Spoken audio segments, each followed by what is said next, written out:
SIR আবহে voter card নিয়ে একের পর এক অভিযোগ কিন্তু সামনে আসছে। কেউ শ্বশুর মশাইকে বাবা বানিয়েছেন, কোথাও কাকা শ্বশুর হয়ে গেছে বাবা, কোথাও তো ভোটার কার্ডের জন্য বাড়ির মালিকও হয়ে গেছে বাবা। এরই মধ্যে এবার প্রতিবেশীকে বাবা বানিয়ে শুধু ভোটার কার্ডই নয়, আধার কার্ড এমনকি আবাস যোজনায় ঘর পেয়ে যাওয়ার পর্যন্ত অভিযোগ উঠেছে বাংলাদেশের নাগরিক মাহবুব দফাদারের বিরুদ্ধে। বছর 15 আগে যিনি বাংলাদেশ থেকে এদেশে আসেন এবং তিনি একাধিক পরিচয়পত্র এদেশে তৈরি করে ফেলেছেন, এমনকি আবাস যোজনায় ঘরও তিনি পেয়েছেন, এমনই অভিযোগ উঠেছে এই ব্যক্তির বিরুদ্ধে। উত্তর 24 পরগনার বসিরহাটের নারায়ণপুরে পরিবার নিয়ে বসবাস শুরু করেন তিনি। অভিযোগ, কয়েক বছর আগে প্রতিবেশী জিয়াদ দফাদারের থেকে নথি সংগ্রহ করেন এই মাহবুব। আমাদের প্রতিনিধি সমীরণ পাল সরাসরি আমাদের সঙ্গে রয়েছেন, সমীরণের কাছে আসবো। কিন্তু একের পর এক এই অভিযোগ উত্তর 24 পরগনা, এর আগেও আপনাদের সামনে রেখেছি যে ঠিক পরিচয়পত্র এদেশে এসে ভুয়ো পরিচয়পত্র তৈরি করে তারা দিনের পর দিন এখানে বসবাস শুরু করেছেন। সেরকমই একজন যার বিরুদ্ধে অভিযোগ উঠেছে এই মাহবুব নামে এই ব্যক্তির বিরুদ্ধে। তার স্ত্রী কি বলছেন শোনাবো। প্রধানমন্ত্রী আবাস যোজনার বাড়ি ফাড়ি পেয়েছেন, তারপরে ভোটার কার্ড বানিয়েছে, সেখানে তো জিয়াদ আলী দফাদারকে বাবা বানিয়েছে। হ্যাঁ, তাহলে এটা তো অন্যায়। তো তখন হচ্ছে তোমার বুঝতে পারিনি, করে ফেলেছিলাম। মাহবুবদার বাংলাদেশে বাড়ি কোথায়? ডুমুরিয়া। ও, কোথায়? ডুমুরিয়া, বাংলাদেশের ডুমুরিয়াতে বাড়ি। সরাসরি আমাদের প্রতিনিধি সমীরণ পাল আমাদের সঙ্গে রয়েছেন। সমীরণ, একের পর এক অভিযোগ উত্তর 24 পরগনা থেকে। এরকম অভিযোগ আমরা এর আগেও দেখেছি যে একেবারে ভারতে এসে দীর্ঘদিন ধরে বসবাস, ভুয়ো পরিচয়পত্র তৈরি করা, ভোটার কার্ড আধার কার্ডই শুরু নয়, যেমন এই ব্যক্তির বিরুদ্ধে অভিযোগ উঠছে যে তিনি একেবারে আবাস যোজনায় ঘরও পেয়ে গিয়েছেন। কিন্তু এই ধরনের পরিচয়পত্র তারা বানাচ্ছেন কি করে?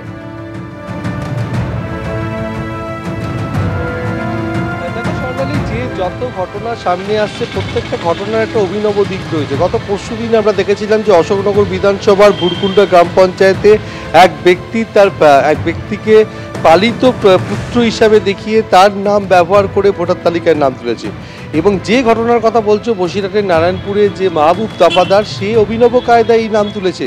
সে একটি ঋণদানকারী সংস্থায় কাজ করত এবং এই যে ব্যক্তি তার কাছ থেকে সমস্ত নথি নিয়ে গেছিল এবং যার থেকে নথি নিয়ে গেছিল তাকেই বাবা দেখিয়ে ভোটার তালিকায় নাম শুধু তোলা নয়, আধার কার্ড তৈরি করা এবং সমস্ত ভারতীয় পরিচয়পত্র তৈরি করেছিল। তার পাশাপাশি রাজ্য সরকারের যে সমস্ত সুযোগ সুবিধা, বাংলা আবাস যোজনার বাড়ি পর্যন্ত সে পেয়েছে।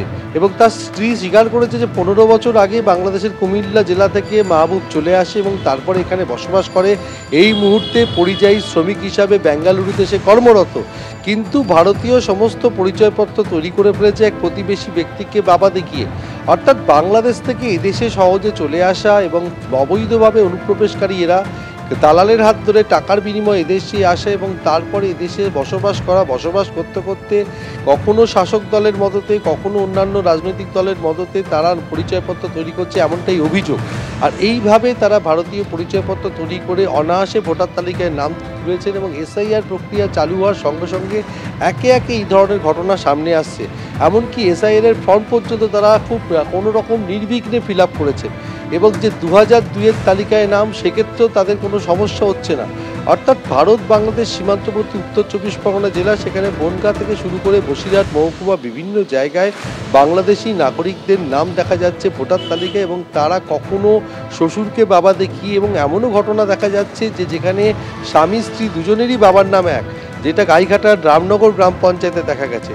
অর্থাৎ এই ধরনের বিভিন্ন ঘটনা সামনে আসছে যে বাংলাদেশিরা এই দেশে বসবাস করেছেন, শুধু তাই না, ভোটার তালিকায় নাম তুলেছেন, সরকারি সুযোগ সুবিধা পাচ্ছেন। আমরা হাকিমপুর সীমান্তে যারা বাংলাদেশে অনুপ্রবেশকারী, যারা এদেশের পরিচয়পত্র তৈরি করতে না পেরে ওদেশে চলে যেতে, তাদের মধ্যে কেউ কেউ বলেছেন লক্ষ্মীর ভাণ্ডার পেতেন, কেউ কেউ ভোট দিয়েছেন একাধিকবার, তাদের ভোটার তালিকায় নামও রয়েছে এবং তারা বাংলাদেশ থেকে এদেশে দালালের হাত ধরে এদেশে এসেছেন এবং অনুপ্রবেশকারী হিসেবে বসবাস করছেন, কিন্তু এ রাজ্যের সমস্ত সুযোগ সুবিধা পেয়েছেন, এমনটা তারা নিজের মুখে স্বীকার করেছেন।